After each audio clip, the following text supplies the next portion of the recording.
اچھا بھائی، تو نبی صلی اللہ علیہ وسلم سے حضرت جبریل نے پوچھا اخبرنی عن الاسلام، اسلام کیا؟ الاسلام ان تشہد اللہ الہ الا اللہ وان محمد رسول اللہ، گواہی دو. تو گواہی دینا بھی زبان کا ایک عمل ہے نا.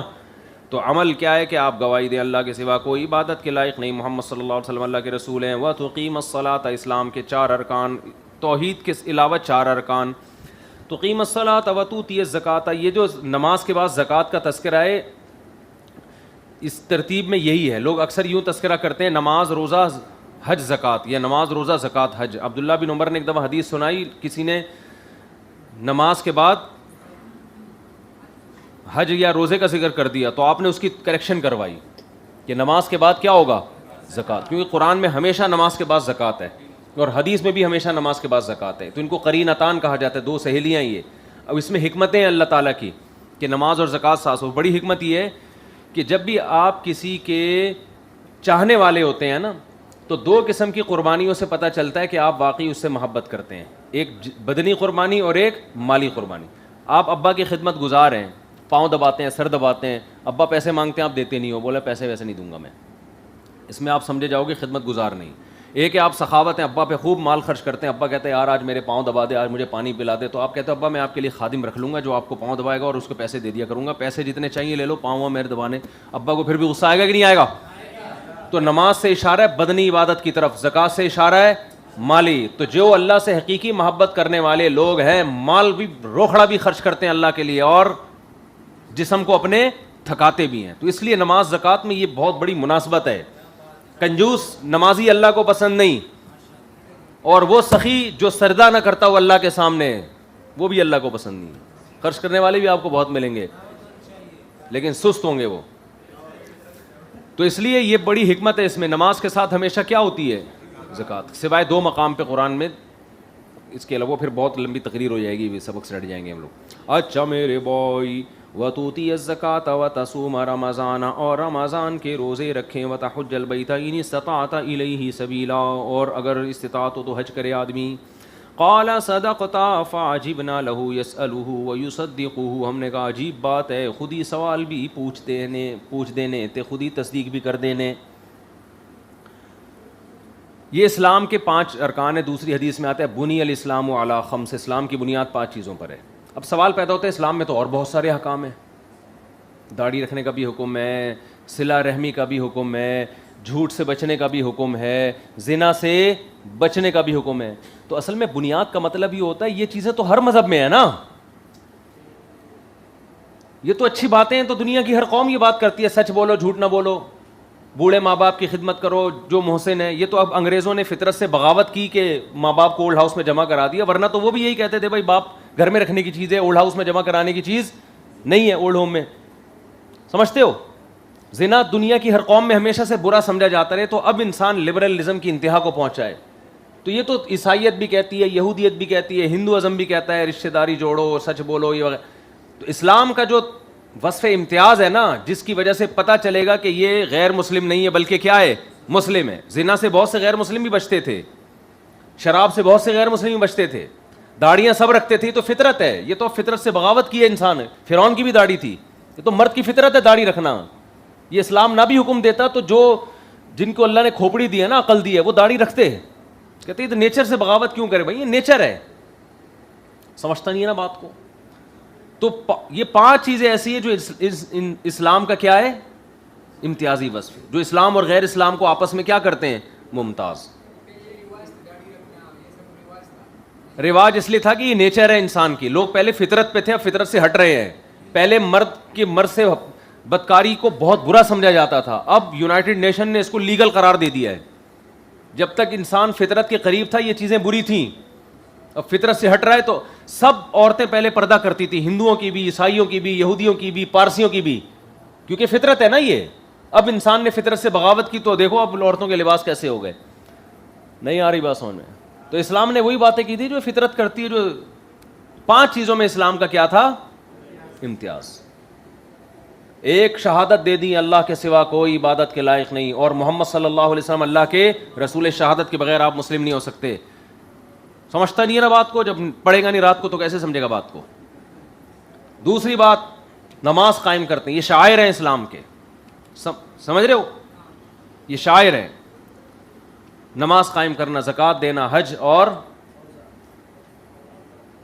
تو آپ کہہ سکتے ہیں صدقہ فطر کا تذکرہ نہیں آیا، تو زکوٰۃ میں مالی عبادت کی طرف اشارہ ہے، اس میں تمام مالی عبادتیں جو بھی انسان اللہ کے لیے کرتا ہے وہ آ گئی ہیں. سمجھتے ہو؟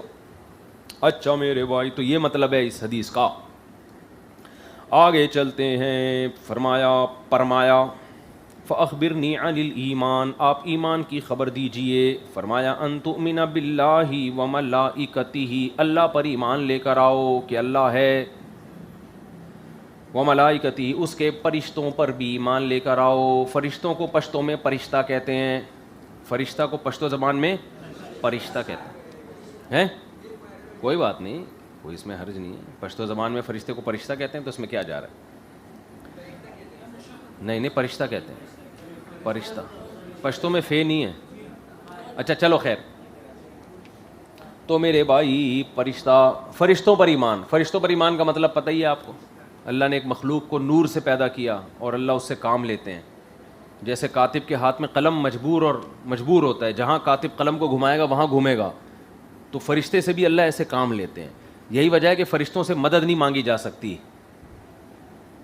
کام لینا الگ بات ہوتی ہے اور اختیارات دینا الگ. فرشتوں کے پاس اختیارات نہیں ہے، کام لیتے ہیں اللہ ان سے. جیسے جبریل سے اللہ نے کام لیا کہ مریم کے رحم میں پھونکا انہوں نے اور بیٹا پیدا ہو گیا. تو یہ کام جبریل کا نہیں تھا، کس کا تھا؟ اللہ کا. تبھی جبریل سے کبھی اولاد نہیں مانگی جاتی. تو اس طرح اللہ تعالیٰ بعض تکوینی کام انسانوں سے بھی لے لیتے ہیں، پیغمبروں سے بھی لے لیتے ہیں. جیسے خضر علیہ السلام سے اللہ نے تکوینی کام لیے، تو اس سے وہ مختار کل نہیں بن جاتے، ان سے دعا مانگنا جائز نہیں ہو جاتا. لوگ کہتے ہیں نا عیسیٰ علیہ السلام جب نابینا کو آنکھیں دے سکتے تھے تو محمد صلی اللہ علیہ وسلم سے کیوں نہیں دعا مانگی جا سکتی کہ آپ ہمارے بچے کی بینائی کو بحال کر دیں. لوگ کہتے ہیں نا بھائی نہیں مانگی، نہ عیسیٰ سے مانگی جا سکتی تھی اور نہ نبی سے، کیونکہ نہ یہ حضرت عیسیٰ کو اختیار تھا نہ محمد صلی اللہ علیہ وسلم. ما فوق الاسباب اختیارات سارے اللہ کے پاس ہیں. موسیٰ کو لاٹھی کو سانپ بنانے کا اختیار نہیں تھا. اگر ہوتا تو ہر دفعہ موسیٰ اللہ سے پوچھتے نہیں کہ اب کیا کروں میں. بھائی جب ہزاروں رسیاں سانپ بن کے حضرت موسیٰ کی طرف دوڑی ہیں تو موسیٰ علیہ السلام کے دل میں خوف پیدا ہوا نا. قرآن کہتے ہیں فَأَوْجَسَ فِي نَفْسِهِ خِيفَةً مُوسَىٰ قُلْنَا لَا تَخَفْ إِنَّكَ أَنْتَ الْأَعْلَىٰ. یہ آیت وجد آفرین ہے. قُلْنَا لَا تَخَفْ إِنَّكَ أَنْتَ الْأَعْلَىٰ. ہم نے کہا ڈر مت، تو ہی آج غالب رہے گا. تو موسیٰ کیوں ڈر رہے تھے؟ ان کو کیا پتا تھا یہ لاٹھی کیا کرے گی. اگر وہ لاٹھی کو سانپ بنانا جانتے تو وہ کہتے کوئی میں کیوں ڈروں اللہ، مجھے پتا ہے میں ابھی اجزا بنا کے سب کو کھا جائے گی. وہ پریشان ہے، پتہ نہیں کیا ہوگا. تو اللہ نے فرمایا اس کو زمین پہ ڈال دے. زمین پہ ڈالا اور وہ اژدہا بن کے سب کو نگل لیا اسے. تو جیسے موسیٰ علیہ السلام لاٹھی کو سانپ نہیں بنا سکتے تھے، اسی طرح آپ صلی اللہ علیہ وسلم چاند کے 2 ٹکڑے نہیں کر سکتے تھے. یہ سارے کام کس نے کیے ہیں؟ اللہ نے. سمجھتے ہو؟ تو یہ تو فرمایا ان تؤمن باللہ وملائکتہ وکتبہ، اس کی کتابوں پر ایمان، 4 مشہور کتابیں ہیں، ورسولہ، اس کے تمام پیغمبروں پر ایمان، والیوم الآخر، آخرت کے دن پر ایمان، وتؤمن بالقدر خیرہ وشرہ، اور آپ تقدیر پر ایمان لے کر آئیں، اچھی اور بری تقدیر. اچھا بھی ہو رہا ہے تو اللہ کی طرف سے ہو رہا ہے، برا بھی ہو رہا ہے تو اسی کی مرضی سے ہو رہا ہے. قال صدقتا، جبریل نے کہا اے محمد صلی اللہ علیہ وسلم آپ نے سچ کہا. قال فاخبرنی عن الاحسان. احسان کہتے ہیں ایکسیلنسی. بڑی خاندانی بات علماء نے لکھی ہے یہاں پہ، بڑی ہی خاندانی. اس حدیث پہ درس میں نے 27 سال پہلے سنا تھا اپنے استاد سے، اور ایک مسجد میں آئے تھے وہ.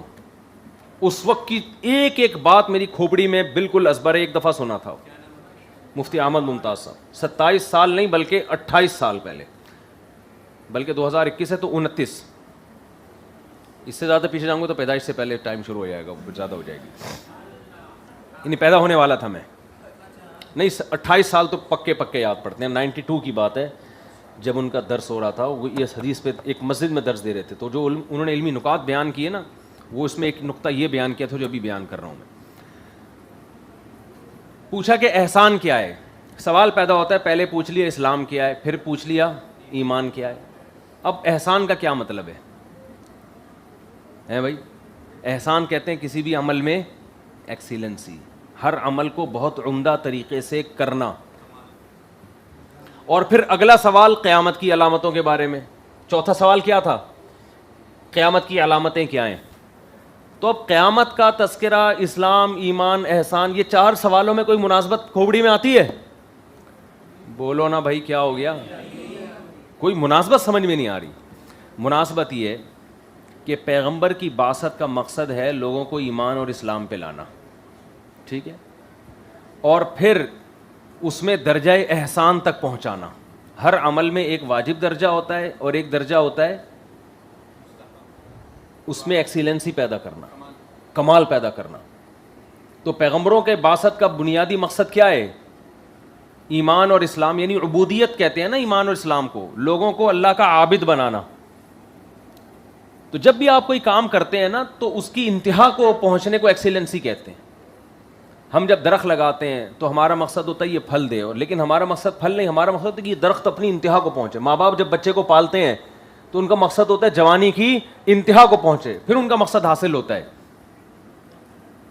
جب آپ پیسہ کمانا چاہتے ہیں تو آپ کا مقصد ہوتا ہے بے تحاشا کماؤں میں, ایک انتہا کو پہنچوں میں, جتنی اللہ نے مجھ میں صلاحیت دی ہے. جب آپ علم حاصل کرنا چاہتے ہیں تو آپ چاہتے ہیں کہ جتنی صلاحیت دی اس کی انتہا کو پہنچ. جو شریف لوگوں کی بات کر رہا ہوں میں معذرت کے ساتھ, جیسے آپ لوگ, آپ اگر سبق میں سوتے ہیں آپ چاہتے ہیں خراٹے لے کے سوؤں, خواب بھی آئے مجھے.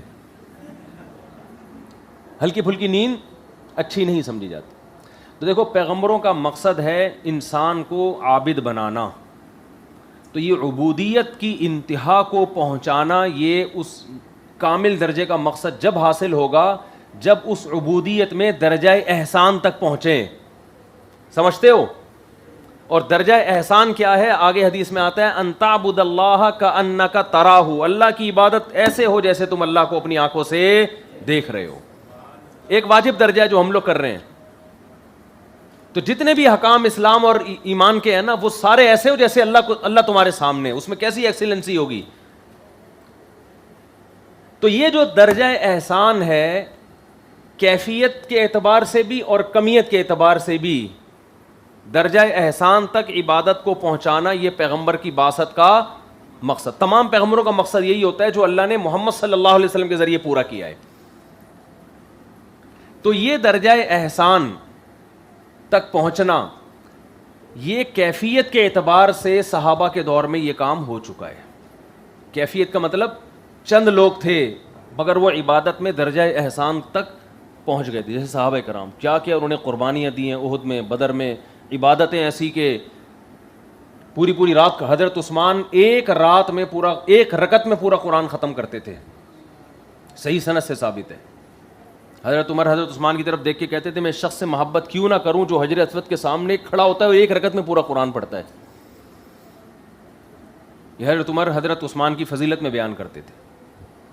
تو درجہ احسان کیفیت کے لحاظ سے یہ نبی کے دور میں بولو ہو چکا, لیکن کوانٹٹی کے اعتبار سے تھوڑا, بہت کم لوگ تھے نا. جب عیسیٰ ابن مریم دنیا میں آئیں گے تو حدیث میں پتہ چلتا ہے کہ پوری دنیا میں اسلام پھیل چکا ہوگا اور کفر کا خاتمہ ہو چکا ہوگا. تو اس وقت جو عبادت ہوگی وہ کیفیت کے ساتھ ساتھ کمیت کے اعتبار سے بھی, یعنی پوری دنیا میں اسلام پھیل چکا ہوگا تو کمیت کے اعتبار سے بھی انسانیت درجہ احسان تک پہنچ چکی ہوگی. سمجھتے نہیں ہو نا بات کو؟ بھائی پیغمبروں کا مقصد ہے لوگوں کو عابد بنانا. تو چند لوگوں کو یا ساری دنیا کو؟ تو ساری دنیا عابد نہیں بنی ہے. نبی کی جو مقصد ہے نا, مقصد بعثت, اس کی تکمیل عیسیٰ ابن مریم کے ذریعے ہوگی. حدیث سے پتہ چلتا ہے حضرت عیسیٰ علیہ السلام کے ذریعے ہوگی. تو حضرت عیسیٰ علیہ السلام کے ذریعے آپ کی جو دنیا میں آنے کا مقصد تھا لیظہرہ علی الدین کلہ, ساری دنیا کے انسان کیا بن جائیں گے؟ عابد, عبادت گزار. اور کیفیت کے لحاظ سے بھی عبادت بہت ہوگی, کمیت کے لحاظ سے بھی. تو آپ کی بعثت کا جو مقصد ہے وہ کیا ہو جائے گا؟ حاصل. تو درجہ احسان کمن و کیفن جب حاصل ہوگا تو پیغمبر کی بعثت کا مقصد پورا اور انسانوں کو دنیا میں پیدا کرنے کا مقصد بھی پورا. اب اس کے بعد اللہ اس دنیا کو لپیٹنا شروع کر دے گا. اس لیے اللہ نے فرمایا, نبی جبریل نے فرمایا, احسان کے بعد فرمایا قیامت کی علامتیں بتائیں. کہ اب تو جو آپ کے آنے کا مقصد تھا وہ احسان کے بعد پورا ہو چکا, اب صرف کیا رہ گئی ہے؟ قیامت. تو اس کی علامتیں بتائیں آپ. نہیں آ رہی بات سمجھ؟ کیونکہ اب کچھ رہتا نہیں ہے, جو پیغمبر کا مقصد تھا وہ ختم. اب اللہ دنیا کو لپیٹے گا بس. جو نبی کے آنے کا مقصد تھا اسلام اور ایمان, اس میں پھر ایکسیلنسی, وہ ایکسیلنسی ہو کیفیت کے اعتبار سے بھی اور یعنی کوانٹٹی اور کوالٹی دونوں اعتبار سے. جب وہ ہو گئی تو اب کیا ہے بھائی, تو اللہ کیا کرے گا؟ ختم. چلو بھائی, یہ بالکل ایسے ہی ہے جیسے اذا جاء نصر اللہ والفتح میں اشارہ نبی کی موت کی طرف.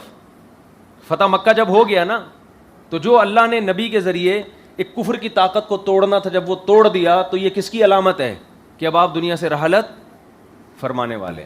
جیسے حضرت عبداللہ بن عباس سے پوچھا تھا نا کہ اس میں کس طرف اشارہ ہے, تو مختلف لوگوں نے مختلف باتیں کی. انہوں نے فرمایا کہ اس میں اشارہ نبی کی دنیا سے جانے کا وقت آ گیا.